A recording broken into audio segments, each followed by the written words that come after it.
Halo? Oke. Halo, assalamualaikum warahmatullahi wabarakatuh. Ketemu lagi bareng gua Rido. Hari ini gua mau ada Q&A dari seseorang yang mau tanya-tanya tentang gue.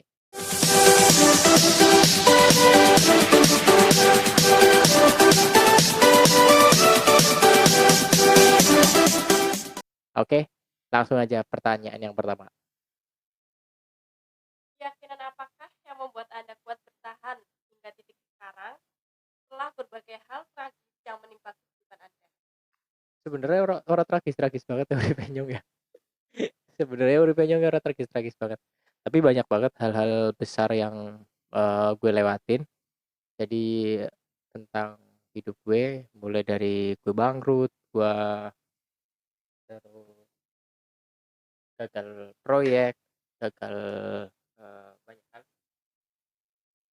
Oke, banyak hal yang udah gue lalui lah ya, terutama hal-hal tragis, mulai dari gue kecelakaan kerja, gue apa, dan gue masih yakin bahwasanya gue masih bisa hidup, gue masih bisa bertahan, itu adalah, semangat gue mau membangun sesuatu, yaitu gue mau menunjukkan bahwasanya gue bisa melakukan apa, eee, melakukan hal kecil dari sebuah kota kecil atau dari diri gue sendiri, bisa membangun brand image gue, bisa membangun, perusahaan gue, dan bisa membangun itu semua dari satu tempat yang namanya Bumi Ayu. Itu yang jadi keyakinan gue bahwasanya gue bakalan bisa hidup dari sini gitu tanpa harus gue keluar ke Jakarta lagi atau ke kota besar lagi, dan alhamdulillah gue bisa ngelakuin itu, bisa melakukan hal itu dengan cuman bermodalkan HP, dan alhamdulillah mimpi-mimpi itu, keyakinan-keyakinan itu akhirnya, eee, masih ada, dan satu keyakinan gue lagi itu karena support orang tua, dan gue masih percaya, kalau Tuhan itu ada. Oke, kayaknya itu deh. Karena apalagi sih yang bisa gue lakuin kalau misalkan nggak ada support orang tua, nggak ada support keluarga, nggak ada support teman-teman gitu kan, bener nggak?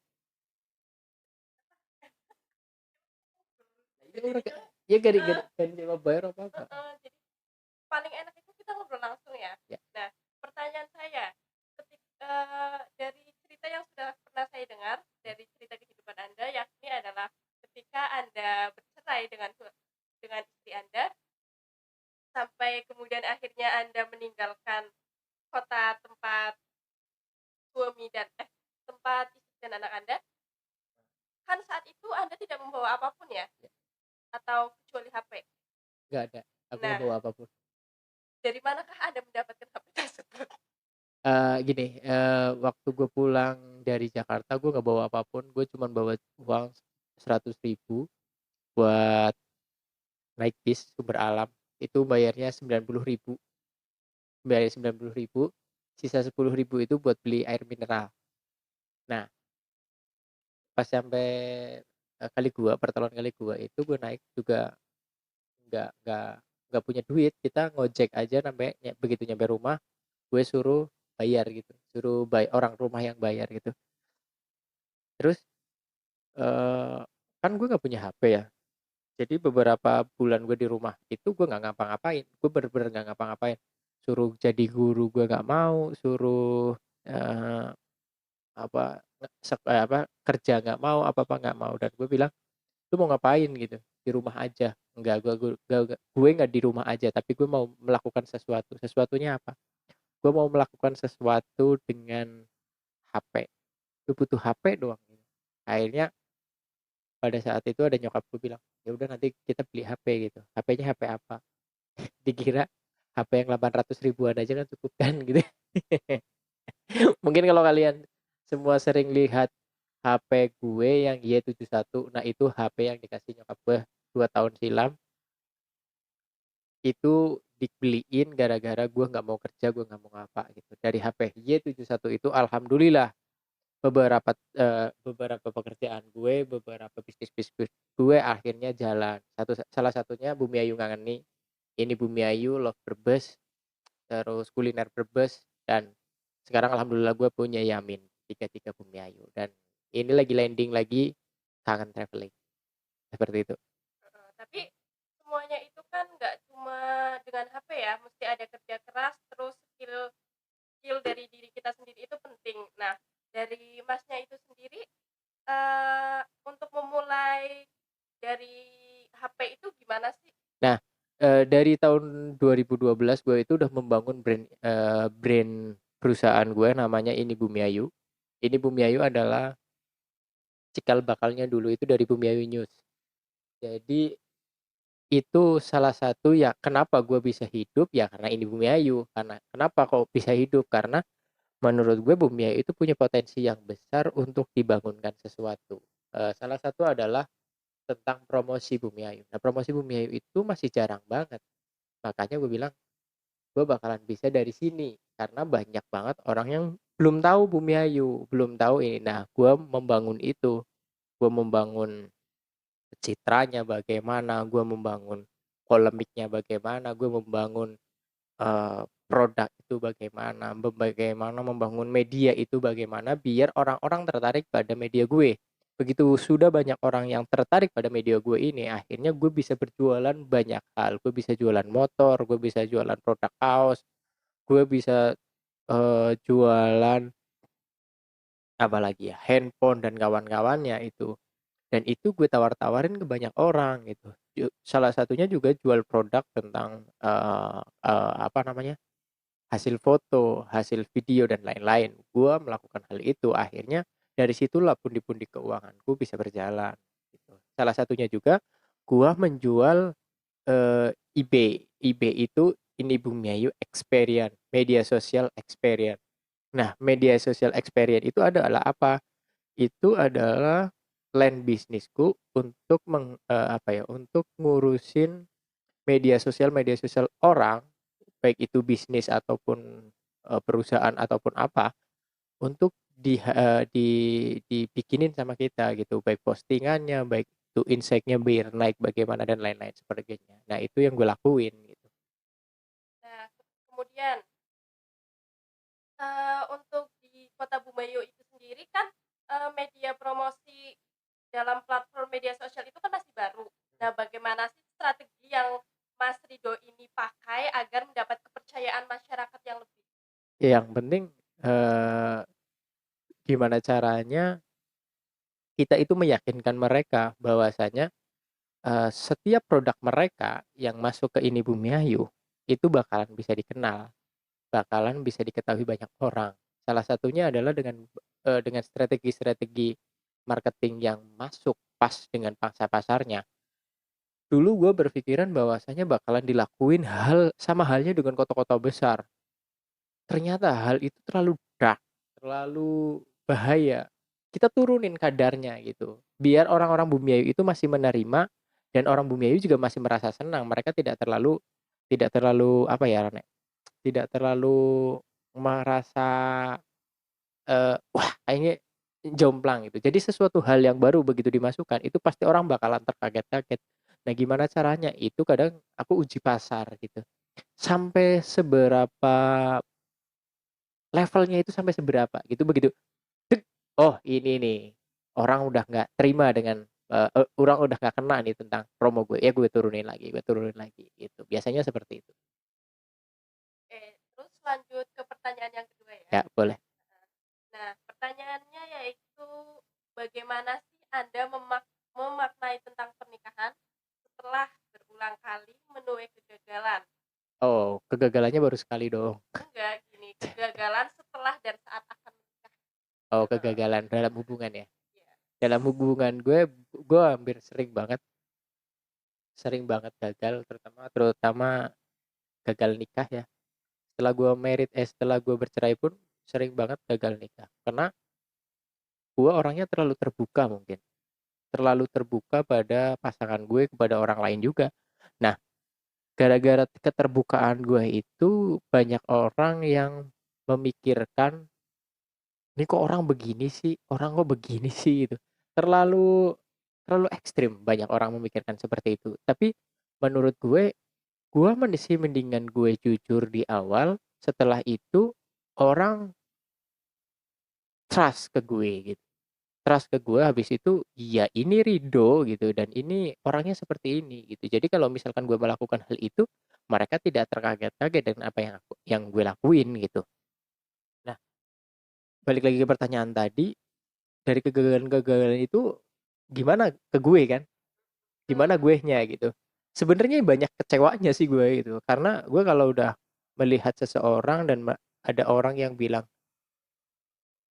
"Mas merit yuk, ayo," gitu. Itu gue pasti trust, langsung memiliki rasa sayang, rasa cinta berlebih ke orang itu gitu.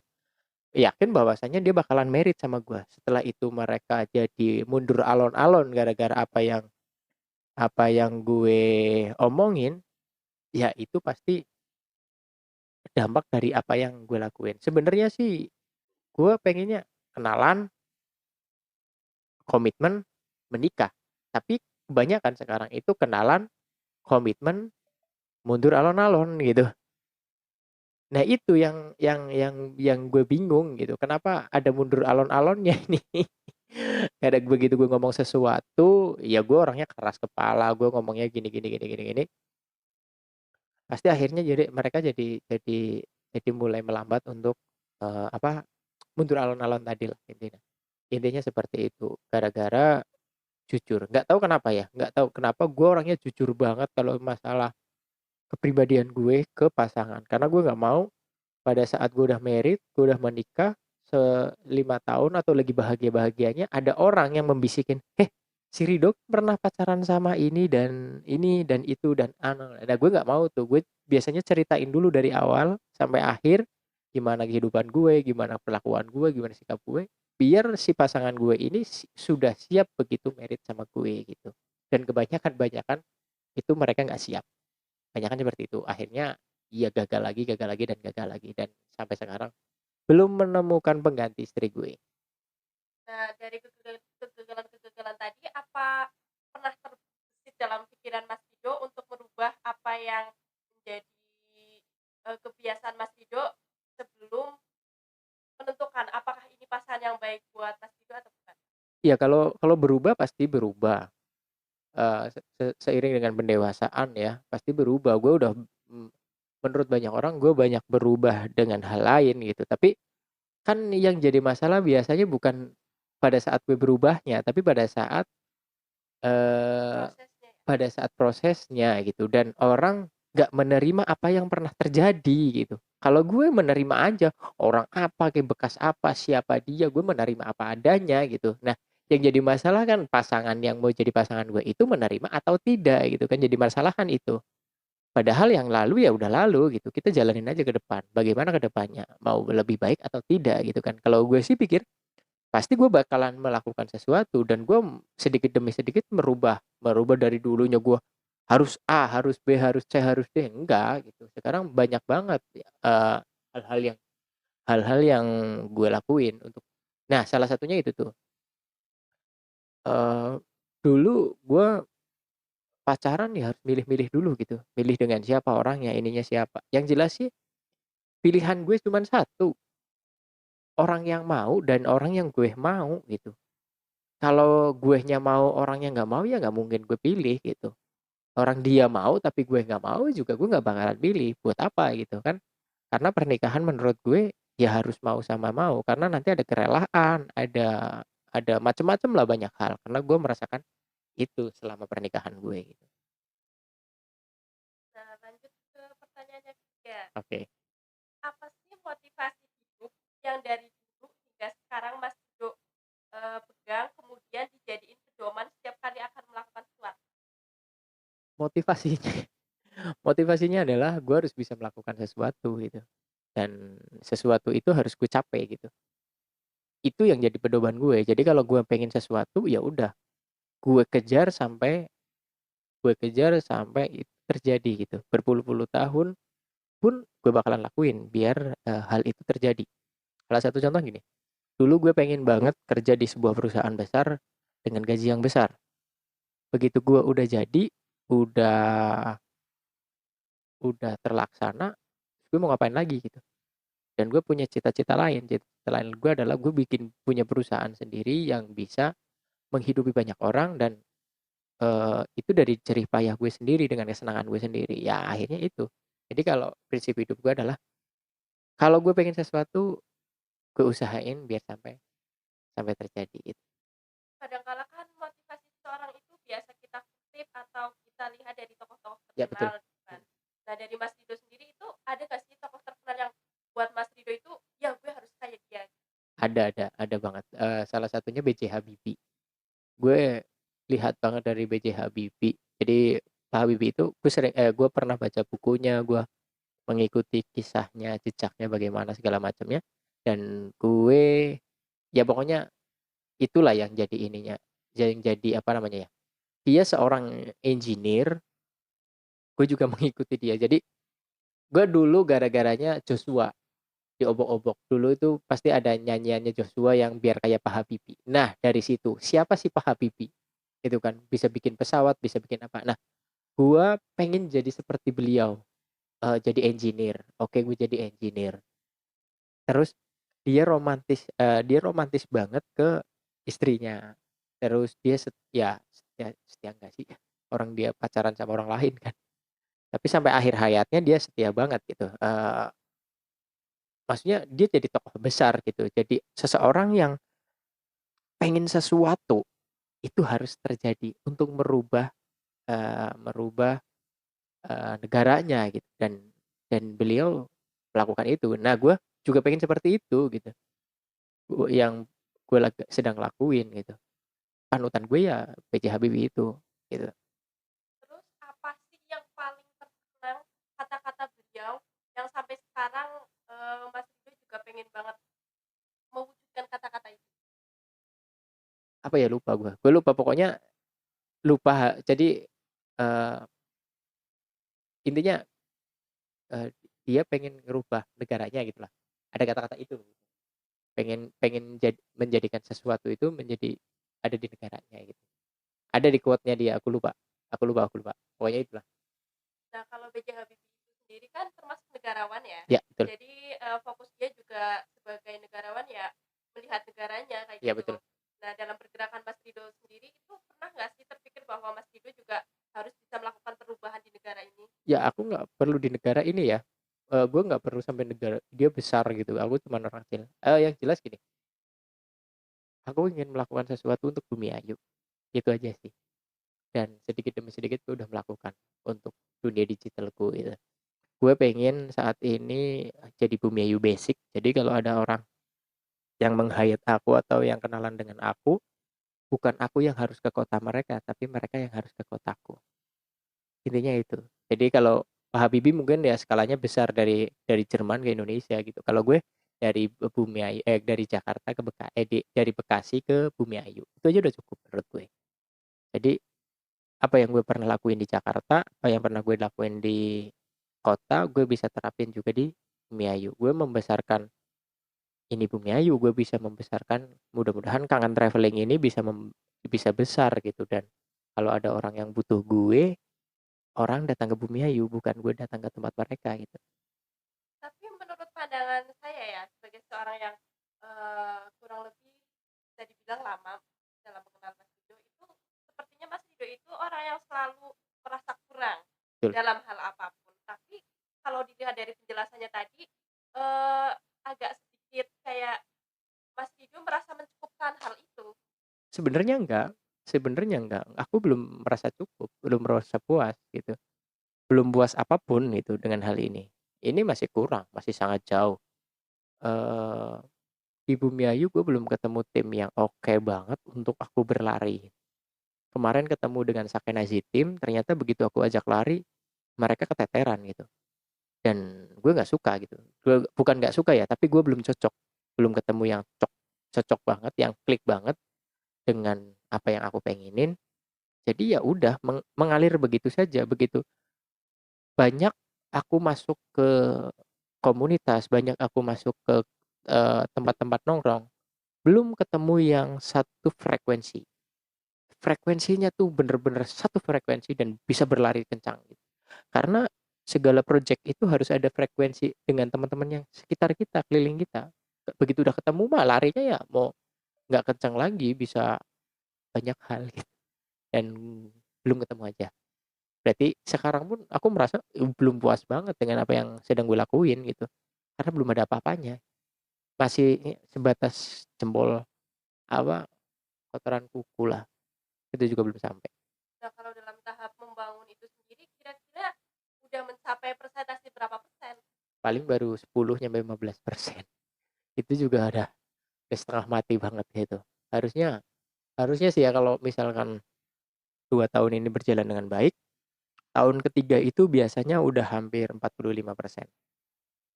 Tapi ini baru 15 lah paling, seperti itu. Nah, kira-kira dari 2 tahun itu emang benar-benar udah, maksimal atau belum? Belum belum belum sama sekali belum sama sekali. Salah satu contoh adalah inibumiayu.com ya. Inibumiayu.com itu dibangun sama gue asal-asalan. Terakhir dicek itu setelah dilepas 2 bulan tidak diperpanjang, itu harganya sekitar 10 juta. Padahal gue dulu pertama bangun itu 150 ribu.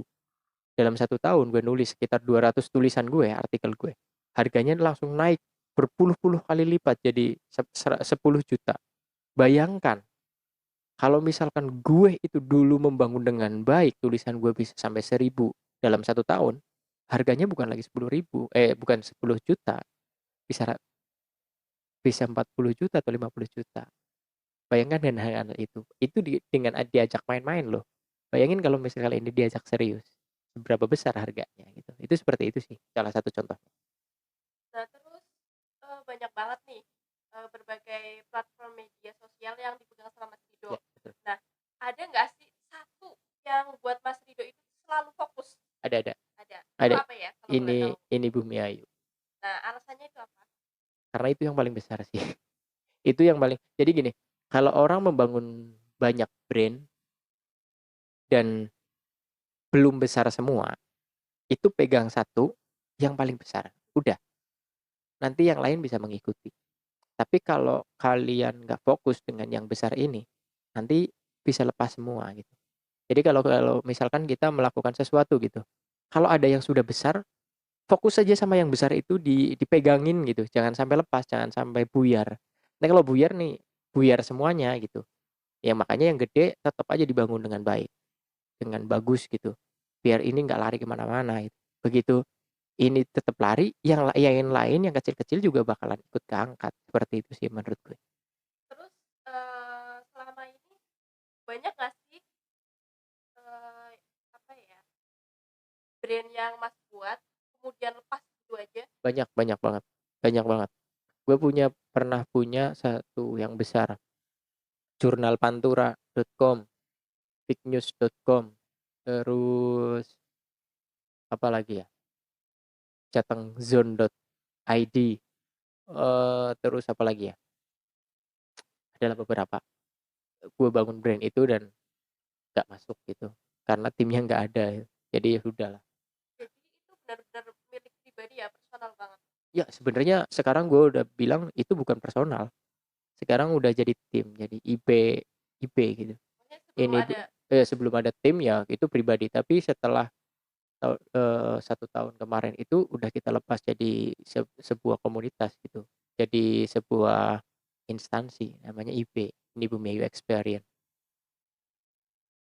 Terus pernah nggak sih merasa kewalahan dengan, media yang sebanyak itu?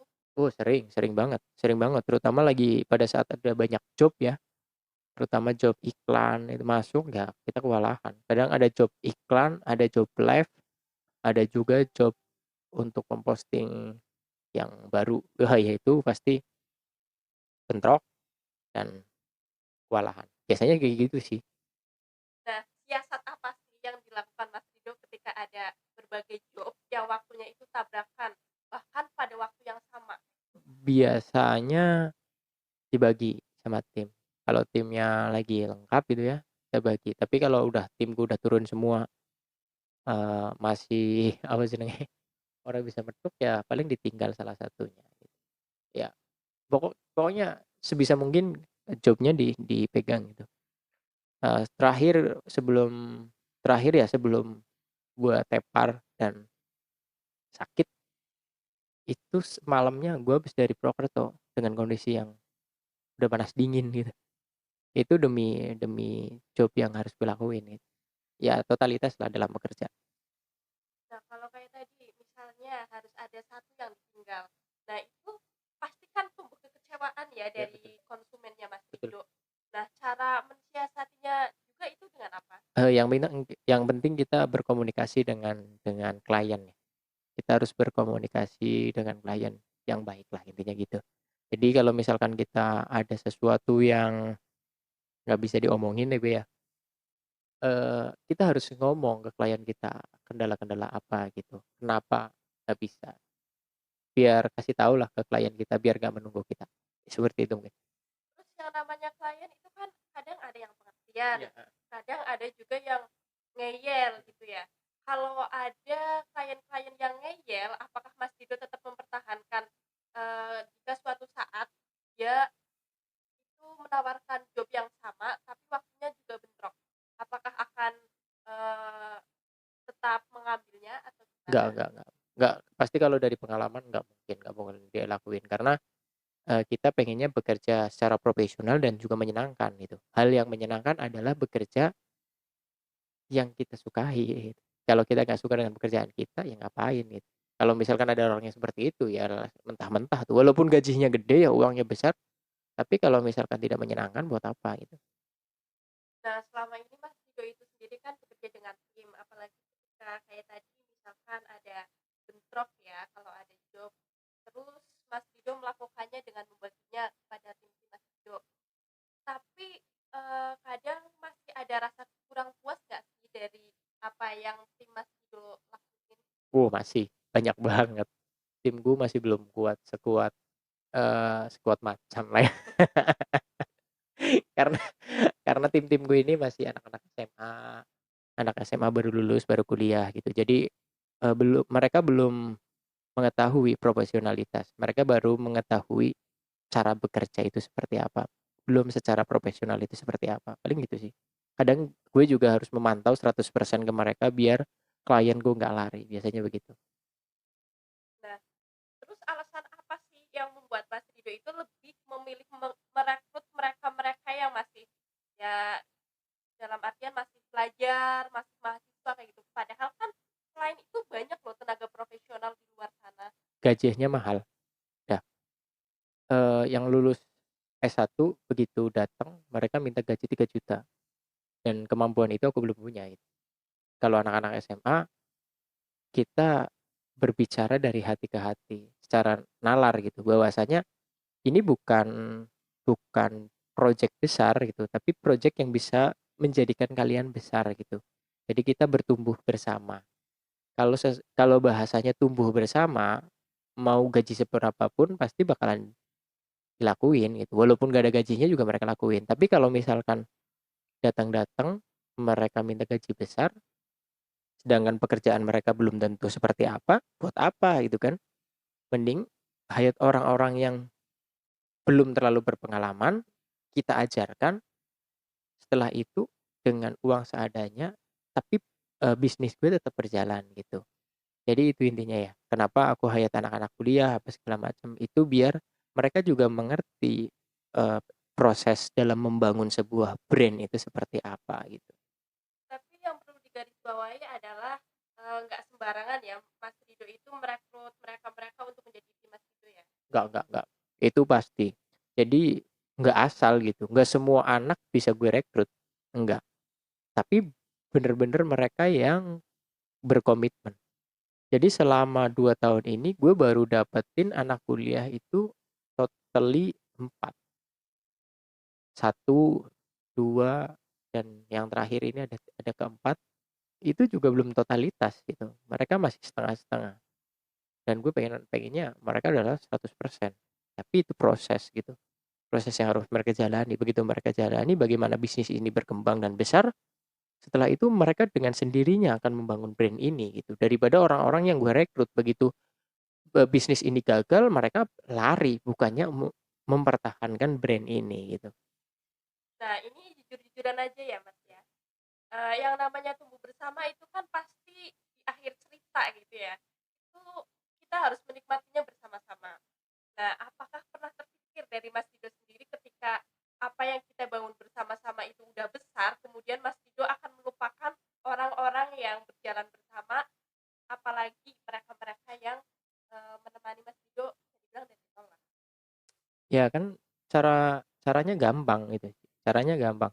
Selama mereka masih berkomitmen di brand ini, selama mereka masih berkomitmen di pekerjaan ini, di bidang ini, ya sudah gitu. Paling nanti begitu sudah mulai membesar, ya hal yang paling gue lakuin, hal yang harus gue lakuin adalah mereka diberikan kewenangan mereka gitu. Misalkan dari awal kita udah bilang, ayo kita besar bersama. Gue gak bisa menggaji lu, tapi gue bakalan kasih saham perusahaan ini buat kalian gitu. Nanti begitu besar dan sudah dijadikan sebuah PT, sebuah perusahaan, itu pasti mereka bakalan gue kasih jatah mereka saham-saham ini.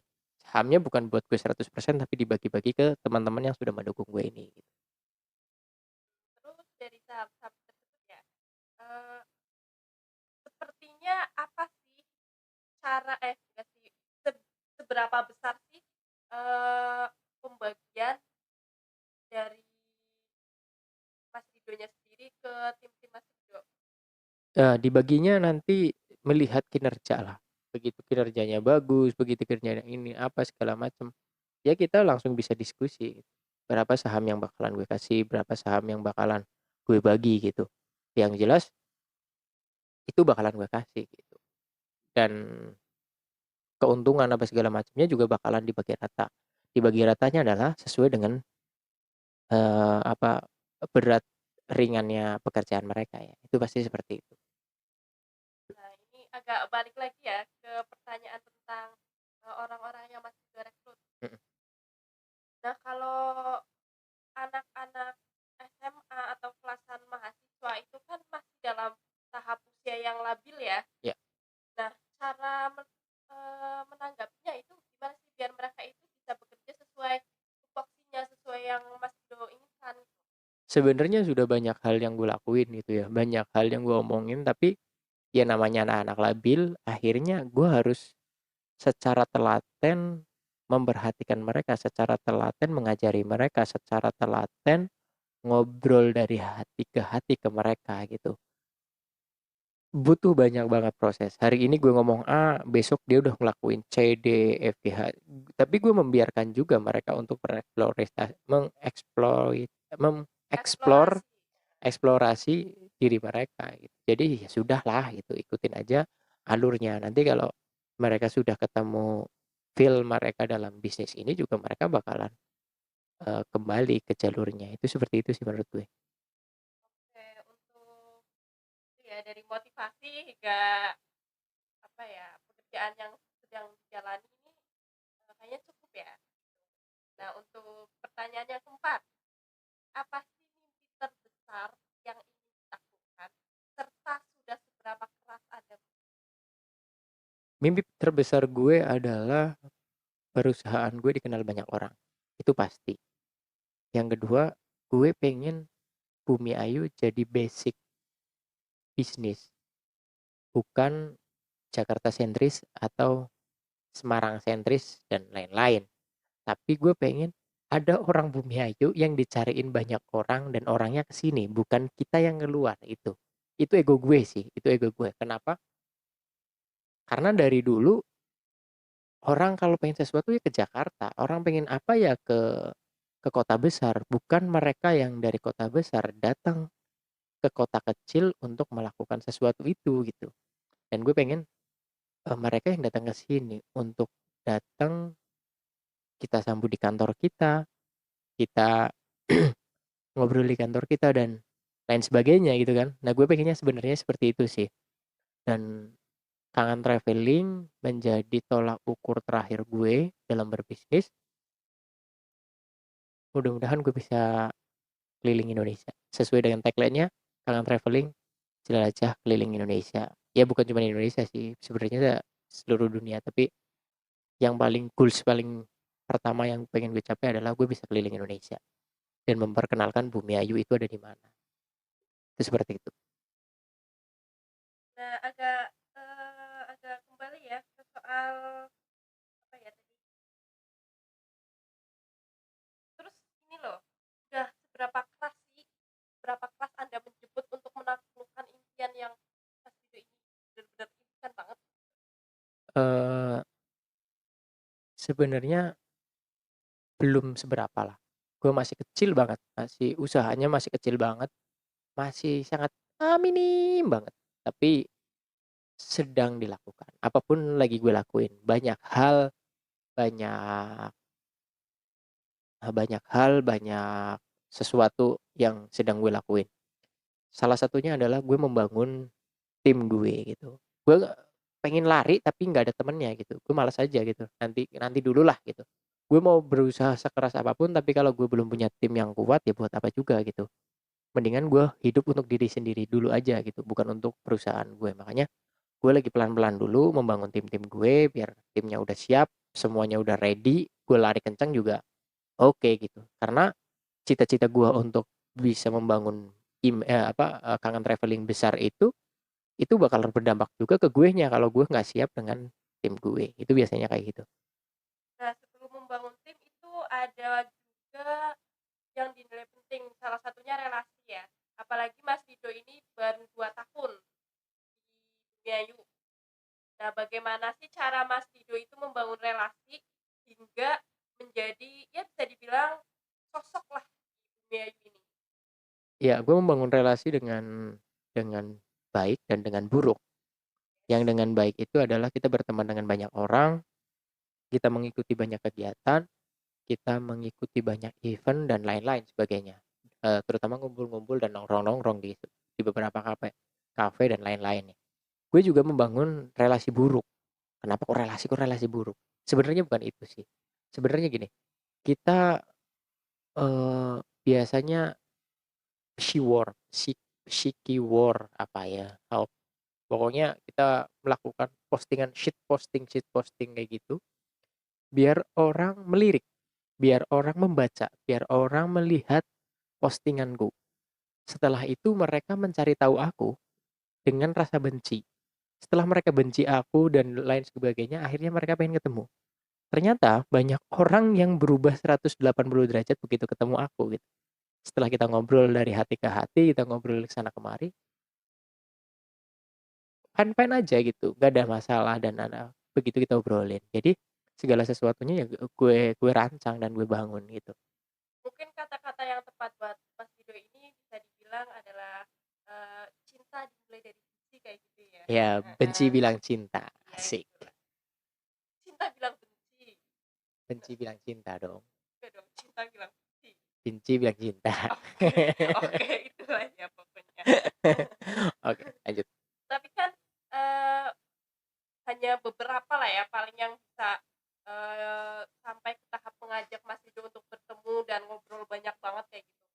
Nah, kalau dari mereka-mereka yang menanggapi Mas Rido bahwa ya udahlah dari postingannya aja udah terlihat bahwa dia ini Allah, dia ini bela gitu. Gimana sih Mas Rido itu menanggapi orang-orang yang seperti itu?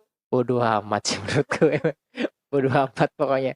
Kalau ada orang yang membenci gue gara apa-apa yang gue lakuin, ya gue bodoh amat gitu. Jadi gue selalu ngomong gini, gue bakalan bodoh amat dengan orang yang ngomongin gue di belakang. Misalkan lu punya masalah sama gue dan lu ngomong gue-nya di belakang, berarti ya yang punya masalah bukan gue, tapi elu gitu. Ngerti nggak maksudnya? Iya ngerti. Tapi Ya, gimana sih? ya pandangan orang bakalan seperti Heeh. itu. Itu kan pandangan orang, boleh-boleh aja dong. Mereka berasumsi apapun boleh. Tapi apakah gue harus sama dengan asumsi mereka? Kan enggak. Harusnya gue diri gue, bukan asumsi mereka kan. Asumsi mereka ya terserah seperti dengan asumsi. Misalkan gue punya asumsi lu itu bajingan gitu. Atau Yes, lu itu lontek. Boleh nggak asumsi gue seperti itu? boleh. Boleh. Lu asumsiin gue jadi gay, boleh nggak? Boleh. Tapi begitu lu ngomong ke gue, Mas Rido gay ya? Kan gue punya hak jawab juga. Untuk bilang enggak kok, gue normal. Misalkan gue bilang gini, lu itu kok kayak lonte sih gitu. Lo kok lu bilang kayak gitu? Asumsi gue karena lu pakai hot pants, pakai kemana-mana cuman pakai tank top doang gitu kan, tetenya kemana-mana. Boleh dong gue berasumsi bahwa lu kayak lonte gitu kan. Boleh dong, boleh kan. Nah ya itu seperti itu jadi. Jadi orang boleh berasumsi tentang gue seperti apapun, gue juga boleh punya hak jawab gitu. Tapi kalau lu ngomongin itu, asumsi lu dilempar ke orang dan orangnya percaya dan segala macam, yang punya masalah sebenarnya siapa? Gue apa lu? Elunya itu ya Iya, kan, orang heeh, ini yang ngomongin gue kan. Jadi yang heeh. masalah ya mereka. Misalkan tiba-tiba ada sekelompok orang yang ngomong ke gue dan gue punya hak jawab dong untuk asumsi-asumsi mereka gitu. Itu seperti itu. Nah, tapi ketika Mas Rido itu nggak diberi kesempatan buat menjelaskan sebenarnya Mas Rido ini siapa, apakah pernah berpikir untuk meluruskan hal Oh ini? enggak perlu, enggak penting. Jadi Enggak penting banget gitu. Jadi apapun asumsi kalian, apapun asumsi orang-orang ini ya gue bodo amat. Selama mereka nggak ada yang nanya, ya gue nggak bakalan jawab. Kan nggak ada kepentingan gue untuk menjawab kan, walaupun untuk meluruskan gitu. Untuk meluruskan bahwanya gue itu nggak gini, ya nggak usah, nggak perlu gitu. Kan nggak penting juga. Emang lu harus tahu? Lunya aja nggak pengen tahu, kenapa gue harus capek-capek untuk menerangkan itu ke lu gitu, ke orang-orang ini ngapain, buat apa gitu. Dan menurut gue nggak penting juga gitu. Kan itu asumsi lu aja, ya udah asumsi saja gitu. Namanya juga asumsi kok. Gitu. Dan gue nggak punya masalah. Karena gue merasa gue nggak bermasalah dengan hal itu gitu. Lu biarin aja. Kecuali lu udah ngomong nih depan muka gue. Nah, gue baru ngomong ke lu gitu. Ataupun gue punya masalah sama lu. Lu ngomongin gue, jelek-jelekin gue, masalah apa yang terlalu sensitif gitu. Dan gue merasa jengkel. Ya gue langsung ngomong depan mukanya. WA, SMS atau apa gitu. Biasanya sih seperti itu. dari berbagai permasalahan contohnya tadi ya, ketika ada seseorang yang membicarakan Mas Rido ini itu, terus pernah nggak sih ada omongan yang benar-benar membuat Mas Rido itu merasa bahwa ini itu bukan gue banget, tapi kenapa orang ini bisa ngomong kayak gini gitu. Nggak pernah. Karena gue udah kebal lah dengan omongan-omongan seperti itu. Dari beberapa pengalaman gue, eee, semenjak itu gue bodo amat gitu. Mungkin rasa bodo amatnya gue ini mulai dari SMP kali ya. Gue udah bodo amat dengan hal-hal seperti itu. Gue dulu waktu SMP, gue ikut pramuka, gue mulai apa, diomongin orang, dulu pernah sih sakit hati gitu. "Lu itu begini," gue. Akhirnya gara-gara sakit hati sakit hati itu bodo amat lah gitu. Hidup-hidup gue, urus-urusan gue gitu, ya udah gitu. Dulu gue itu nggak pernah mau yang namanya pramukahan. Kalau pramukahan itu kalau nggak ikut pramuka gue selalu dihukum. Iya karena gue nggak mau, ya udah gue nggak mau aja gitu. Mau dihukum mau seperti apa gue bilangin aja, bodo amat sih gitu. Ruang hidup gue, kenapa lu harus ngatur, gue harus ngikutin ini, harus ngikutin itu gitu. Seperti itu. Terus pernah nggak sih berpikir untuk menyelesaikan masalah bukan dengan otak ya, tapi dengan otot? Pernah nggak? Mas Rido ini kan laki-laki. Kebetulan gue itu salah seorang pelatih dengan sabuk orange, sekitar tingkatan 6 di Merpati Putih, 6 atau 7. Dasar 1, dasar 2, balik 1, balik 2, kombinasi itu 6 berarti. Tingkatan ke-6 di Merpati Putih. Kalau misalkan gue pengen ribut sebenarnya gampang banget gitu. Tapi gue nggak suka gitu. Karena itu pasti masuk ke ranah pidana. Karena gue nggak pengen masuk dalam ranah pidana, mendingan gue diem aja atau gue ributin di media sosial. Biasanya seperti itu. Dan di media sosial itu sendiri kan ada yang namanya undang-undang ITE ya. Ya. Nah, salah satu dari yang Mas Rido bilang tadi ada yang namanya shitpost atau ujaran kebencian kayak Ya gitulah benar. ya. Nah, itu juga kan kadang membawa Mas Rido itu menuju Curang itu curang yes. itu. Betul. Biasanya gue nggak nyebutin produk, nggak nyebutin nama, nggak nyebutin apa. Tapi kalau gue melakukan itu dan ada orang yang tersinggung, kan gue tinggal ngumpet aja di balik ranah abu-abu itu. Jadi kalau bermain media sosial itu harus ada ranah abu-abu untuk menahan kita dari serangan itu. Karena kan pasalnya karet ya, nggak bisa semua orang bisa kena dan itu hati-hati banget sih gue. Nah, dari yang pernah saya lihat juga ya, dari beberapa postingan Mas Rido yang benar-benar viral dan menggemparkan wilayah Brebes ini, gimana sih Mas Rido itu menyelesaikan masalah masalah tersebut hingga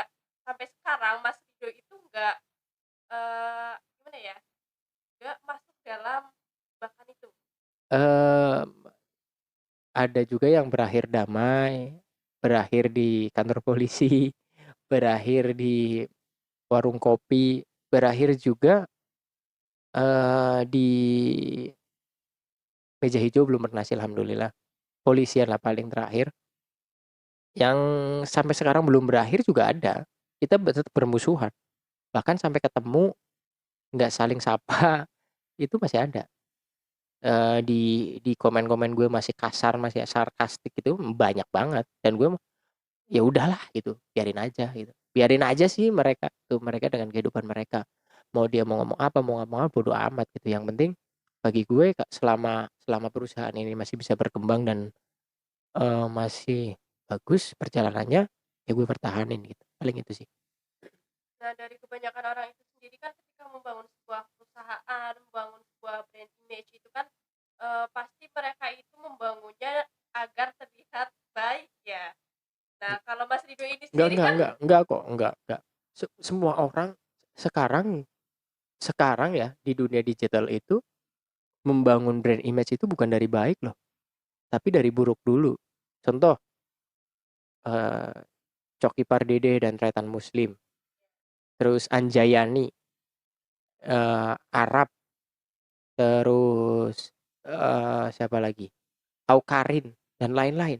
Mereka pansosnya dengan kata-kata kasar, dengan hal-hal buruk, ya bahkan kan? dinilai toksik ya. Yes, betul, semuanya seperti itu dan itu yang gue lakuin gitu. Jadi kalau misalkan membangun brand image harus dengan baik, enggak juga kok.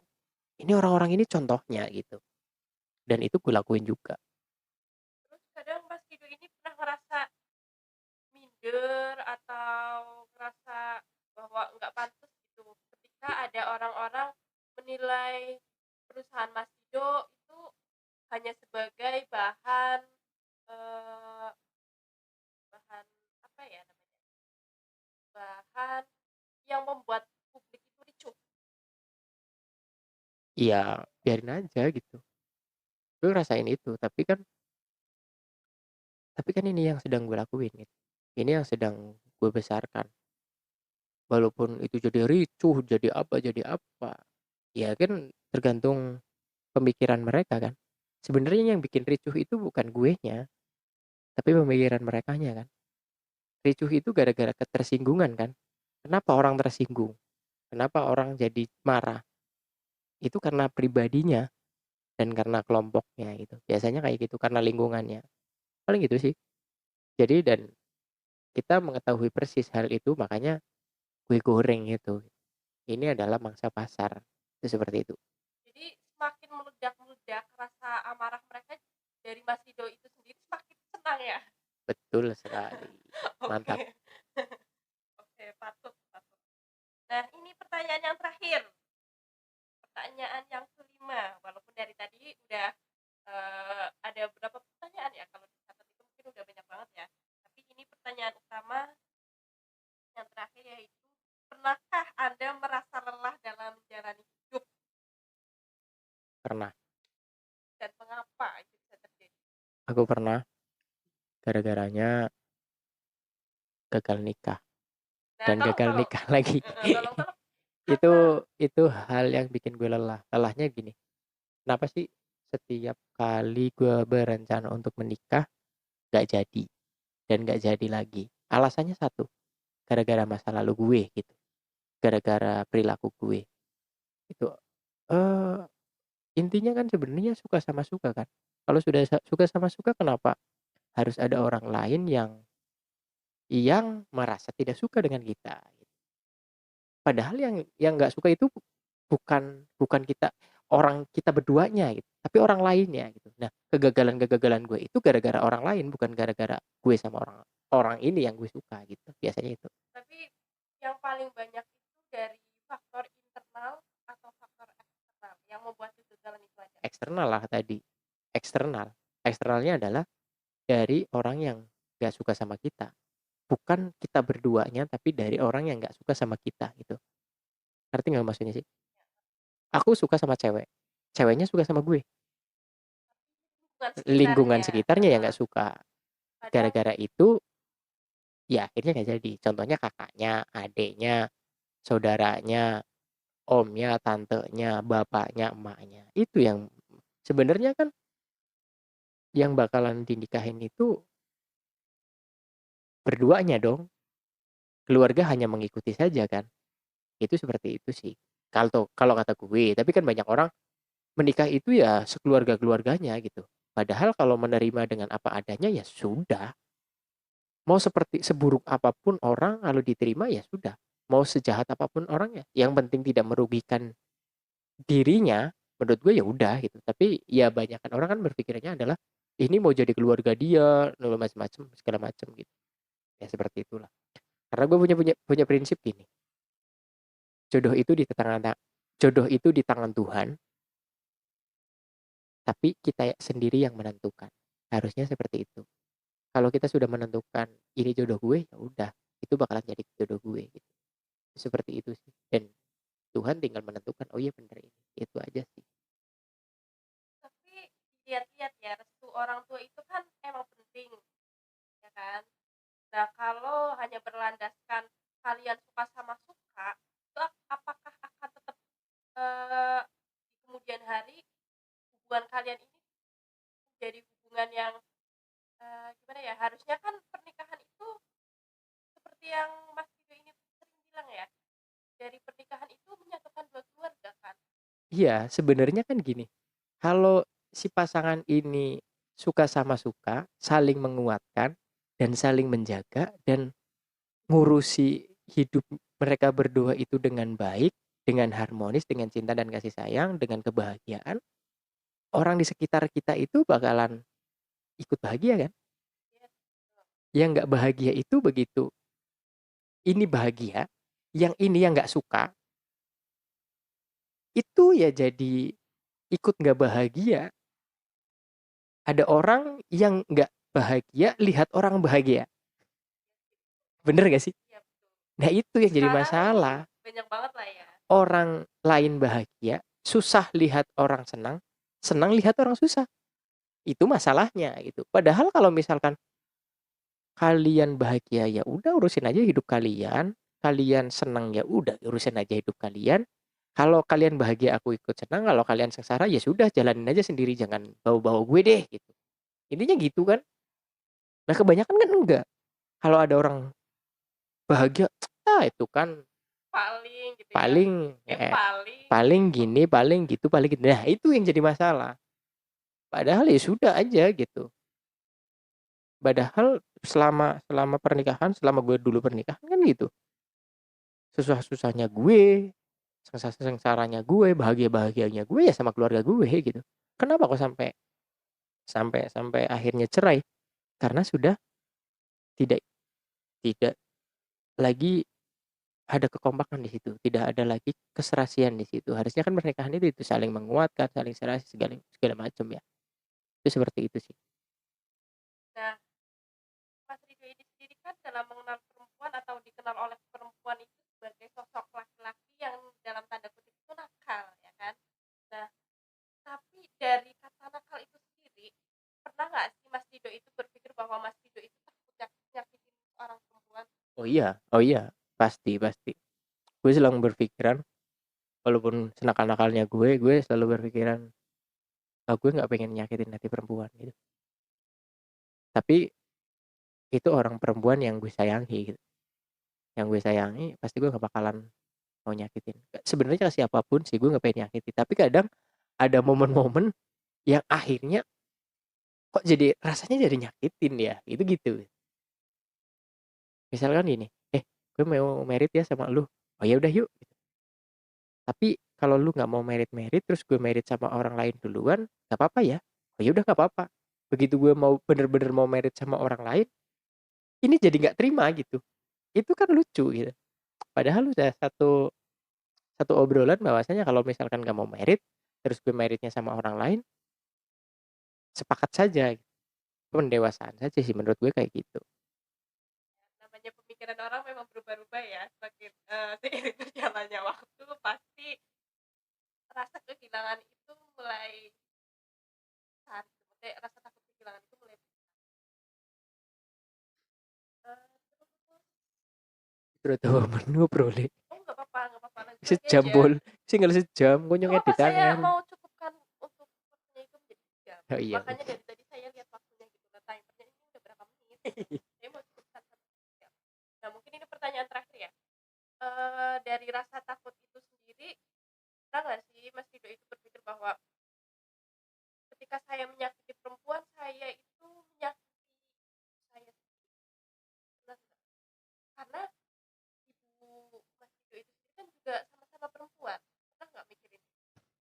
Sebenarnya kepikiran lah, kakak-kakak gue cewek semua, ponakan gue juga banyak yang cewek, tapi kan ya itu tadi, menyakiti itu karena proses sebenarnya, karena sesuatu hal yang nggak bisa kita jelaskan tiba-tiba, kok ini menyinggung ya?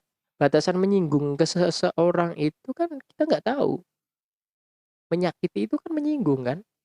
Menyinggung. Nah, menyinggungnya ini kita kadang nggak tahu, kurang tahu persisnya di mana itu. Ada orang yang dibilangin bangsat lu gitu. Tersinggung ada. Ada orang yang dibilangin bangsat lu gitu. Nggak tersinggung juga ada. Ada orang yang gue jalan sama orang bebas-bebas aja. Ada orang yang tersinggung gue jalan sama orang gitu. Ini kan batas-batasannya ini yang kadang bingungin gitu. Kita nggak tahu. Nah, kadang disitulah yang gue ngerasain itu gitu. Gue nggak tahu batasannya itu sampai mana gitu. Nah, hal inilah yang membuat gue kadang dibilang gue suka nyakitin cewek, gue suka mainin cewek. Ya menurut gue sih enggak lah gitu. Toh selama kita masih kata dasarnya adalah cinta sama cinta, suka sama suka, ya kenapa harus nyakitin orang lain gitu kan? Bener gak sih? Seperti itu. Kadang gue udah mewanti-wanti dari awal gitu. Jangan seperti ini, jangan seperti ini. Kalau misalkan ada ini, nanti kamu bakalan seperti ini, bakalan. Nah, ternyata mereka melakukan hal itu. Begitu aku melakukan hal yang gue wanti-wanti, kok mereka jadi tersinggung, mereka jadi marah, ini apa urusannya? Lu aja bisa melakukan itu dengan tidak memikirkan perasaan gue, dan gue biasa-biasa aja, begitu gue melakukan itu kok lu jadi yang tersinggung gitu kan lucu, lu jadi yang marah gitu kan. Jadi aneh gitu. Menurut gue bias aja gitu. Jadi ketersinggungan apa segala macam itu bukan karena gue sengaja atau tidak sengaja, tapi level batasnya itu di mana, itu aja sih menurut gue. Nah, ini semakin lama semakin panas ya, levelnya kayaknya udah jeruk jeruk banget, jelek kayak gitu ya. Mungkin bisa kita cukupkan atau di lain waktu bisa kita lanjutkan lagi ya. Mungkin cukup segitu dulu sih pertanyaan-pertanyaan dari aku. Aku ucapkan Oke, terima siap. kasih banyak. Oke. Eh, Jadi teman-teman semua, buat kalian yang lagi nonton di channel Mas Rido, sekarang bukan Adi Sky lagi lah. Sekarang aku ganti jadi Mas Rido karena Adi Sky ternyata udah ada yang pakai. Biar jadi ID name-nya aku aja. Ya, terima kasih yang sudah menonton. Jadi ini pertanyaan-pertanyaan dari teman gue yang tahu banget gue siapa. Nah, ini gue masih dalam kondisi sehat walafiat, alhamdulillah, tapi dalam keadaan karantina mandiri. Terima kasih sudah menonton. Terima kasih juga sudah selalu stay tune di channel YouTube gue. Assalamualaikum warahmatullahi wabarakatuh. Terima kasih yang sudah menonton. Jangan lupa subscribe, like, komen, dan share video-video kami biar kami tambah semangat dalam membuat videonya. See you.